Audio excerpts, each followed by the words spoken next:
ECI से हमारा आज मीटिंग हुआ है और हमने कहा है कि जैसे बिहार में एसआईआर हो रहा है वही चीज़ त्रिपुरा में होना चाहिए, क्योंकि हम लोग और इलीगल माइग्रेशन को अलाउ नहीं कर सकते त्रिपुरा में, नॉर्थ ईस्ट में अलाउ नहीं कर सकते।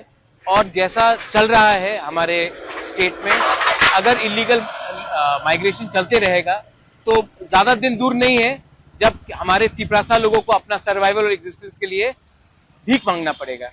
तो हम लोग सब आए थे ईसीआई और हमने क्लियरली बात कहा है कि आप कुछ कीजिए वरना सिचुएशन हाथ से निकल जाएगा, और अगर हाथ से निकल गया तो भविष्य में हमारे देश के लिए खतरा है, हमारे लोगों के लिए खतरा है, और हम लोग अपने हानि बुसा अपने तिपरासा को हम लोग उनके साथ गद्दारी नहीं कर सकते हैं। इलीगल माइग्रेंट्स को आप डिटेक्ट कीजिए, डिलीट कीजिए और डिपोर्ट कीजिए बांग्लादेश। हम लोग इलीगल माइग्रेंट के संग हिंदुस्तान में और त्रिपुरा में उनको एक इंच जगह भी नहीं दे सकते। ये आज बात हुआ। त्रिपुरा के अलावा और किसी के साथ दिल्ली बीजेपी हो गया, कांग्रेस? देखिए, हम लोग एक इंडिपेंडेंट पार्टी है। कांग्रेस को अगर बात करना है, कांग्रेस अपने तरीके से बात करेगा, बीजेपी को बात करना है वो अपने तरीके से बात करेगा। मैं तिपरा मोथा का फाउंडर हूं, हम लोग तिपरा मोथा के लीडर्स हैं और हमको अपने तिपरासा के लिए बात करना है, अपने देश के बारे में बात करना है, अपने राज्य के बारे में बात करना है। उसके लिए ना मुझे किसी से परमिशन चाहिए बात करने के लिए, ना मुझे किसी से अनुमति चाहिए। हमको लगता है कि हमारे लोगों के लिए हमको बात करना है, इसके लिए हम लोग दिल्ली आए हैं और हम लोग बात करेंगे।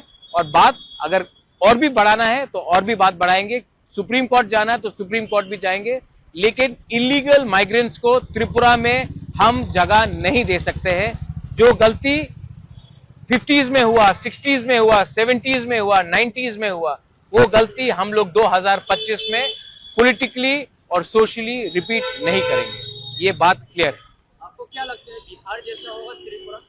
इलेक्शन कमीशन ऑफ इंडिया ने हमारे मंत्री को, हमारे एमएलए को, हमारे लीडर्स को सबको कहा है कि एसआईआर जो बिहार में हुआ है वो पूरे इंडिया में होगा और उसमें त्रिपुरा में भी होगा। ये बात मैंने नहीं कहा है, चीफ इलेक्शन कमीशन ने कहा है, सिर्फ मुझे नहीं कहा, हम सबको कहा है। तिपरासा अकॉर्ड अगर हुआ तो वेरी गुड, अगर नहीं हुआ तो हम लोग सब एक मुद्दे में हैं कि हमने ये गवर्नमेंट में हमने बैठे थे क्योंकि तिपरासा अकॉर्ड को इंप्लीमेंट होना है। अगर तिपरासा अकॉर्ड इंप्लीमेंट नहीं होगा तो हमको भी विचार करना पड़ेगा कि हम कितने दिन गवर्नमेंट के संग बैठ सकते हैं।